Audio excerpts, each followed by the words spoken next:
But first, what I want to talk about is the finals. What happened to the Heat, man? You know, a lot of people are taking this as an opportunity to sort of look at it like this is a great win for team sports. This is a great win for team basketball. Like the Miami Heat just didn't prepare, like they didn't go to practice, like they didn't work hard. And that's not necessarily the case.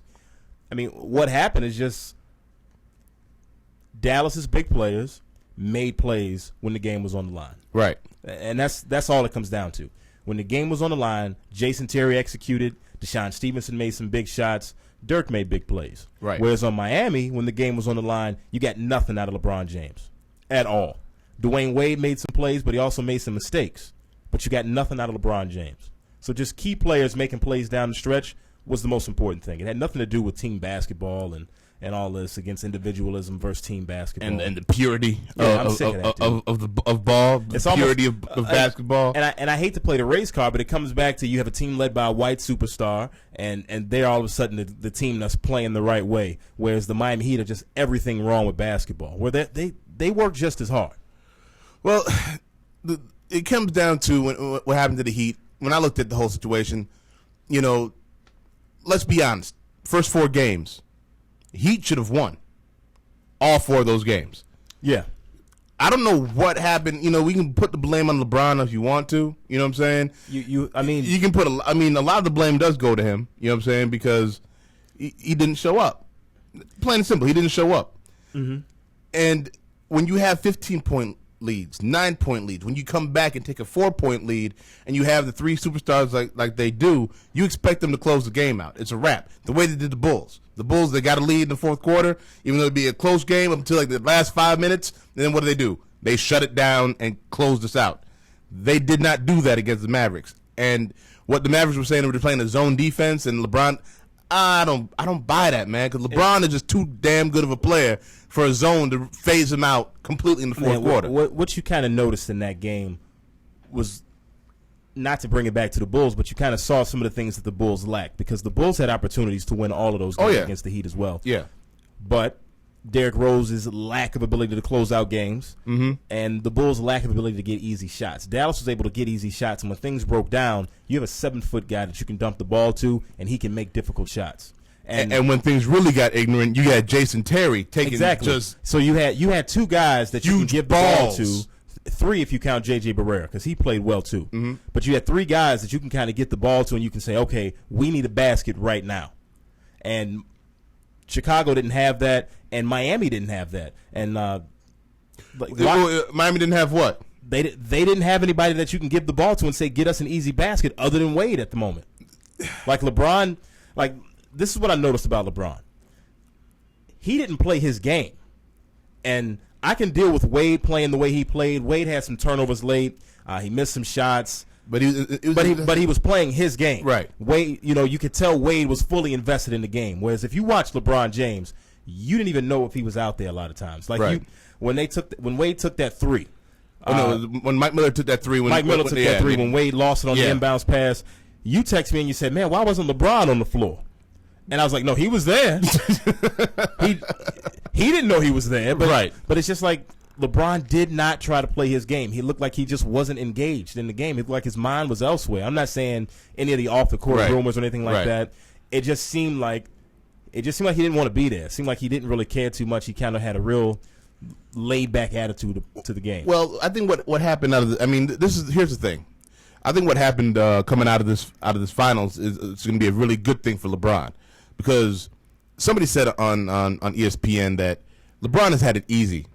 When it comes to basketball, damn near his whole life. Let me explain something to you. Mm-hmm. When I heard that, I thought that was the dumbest thing I've ever heard. What? Because everybody in the NBA has had it easy.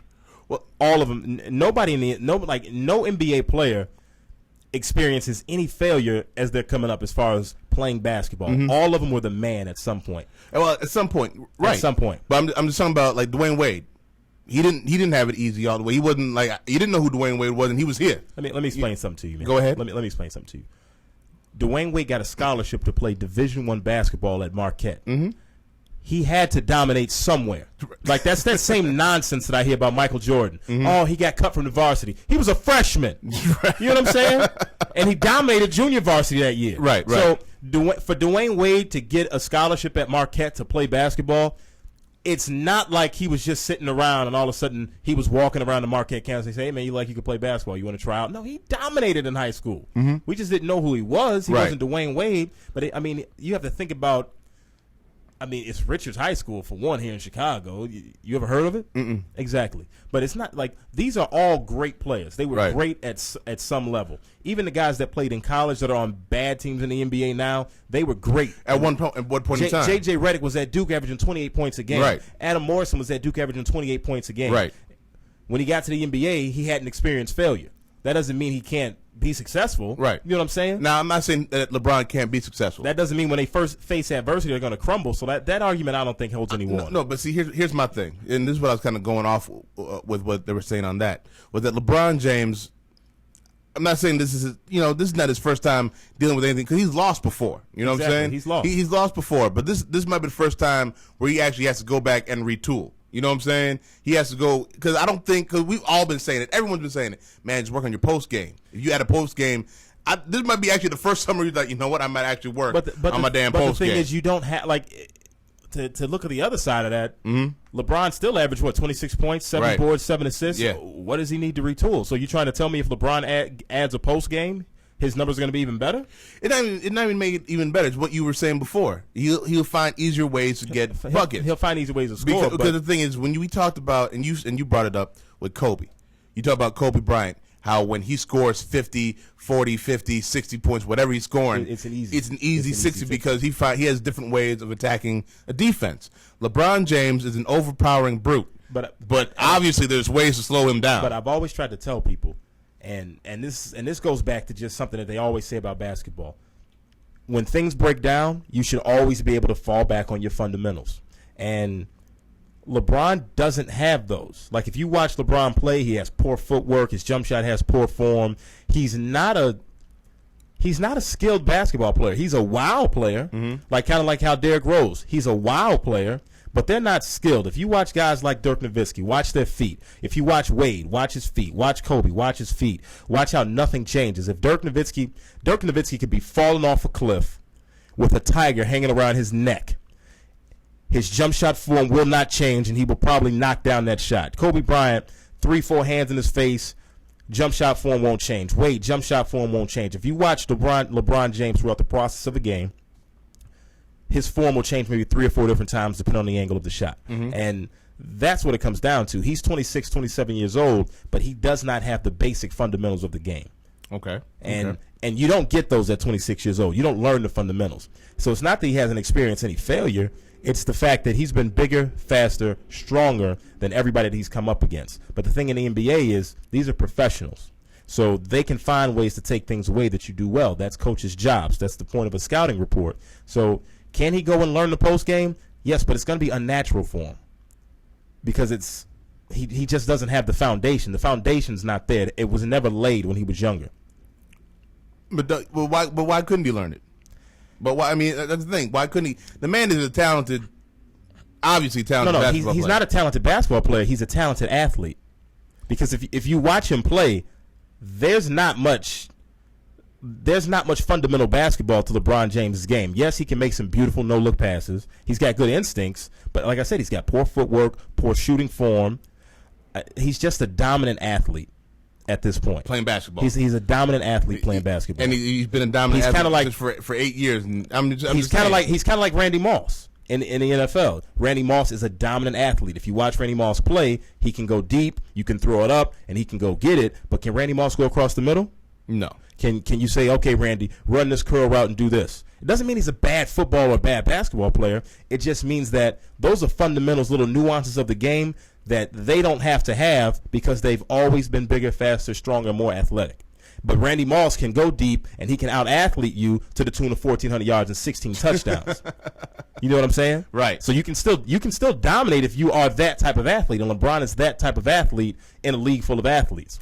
But like you saw with Randy Moss this year, when you start to slow down and they can start to take things away from you, you're not going to be as dominant. But if you don't have that fundamental base, already set, then you have nothing to fall back on, and you don't get that later on. Real quick, Heat's going to be okay. I tell you what, from watching this series and just watching how the playoffs unfolded, I know Chris Bosh is taking a lot of heat for crying like his mom died at the end of the game. But Chris Bosh, I got I earned a high level of respect for him, man. Because you're one of the I'm one of the bigger Chris Bosh critics. But I mean, like, let's be real, man. He had to deal with all the slick talk of him being the third superstar, or excuse me, the third wheel, being a follower. He's looked the worst, other than LeBron, out of all of this. He's been called Bosh Spice. He's been called a homosexual. His manhood's been questioned. Chris Bosh showed up and he played. He's dealt with the most adversity, and he seemed like at the end of the games, after they lost in the finals, he was the only one offering some real perspective about, hey, we need to watch Dallas. We need to be more like them. Right. But he came to play. He dominated Boozer in our series. Dominated Boozer in our series. And he came to play in the finals. What did he average, 18 and 11? I earned a high level of respect for Chris Bosh, man. Nothing wrong with the Heat. You don't need to break this team up that was 2 wins away from the NBA Finals. With Udonis Haslem. They want to fire the coach. Yeah. They want to trade one of the big three. I'm like, are y'all crazy? You don't need to do that. If you get LeBron James to just play 3 minutes of the fourth quarter, they probably sweep Dallas. Exactly. When we come back, we're going to talk about the actual champions. We're going to talk about the champions when we come back. Dirk and his legacy. What has the championship done for his legacy? You know, where does it place him? And a question that we've been talking about all week at home. That I'm interested to sort of see. Who's better? Whose legacy, whose career is better? Kevin Garnett, Dirk Nowitzki. All that coming up next on The Booth with Big Mad and Jay Lee. ChicagolandSportsRadio.com. We back. In times like these, it's important to know the facts about sexual assault. Rape and sexual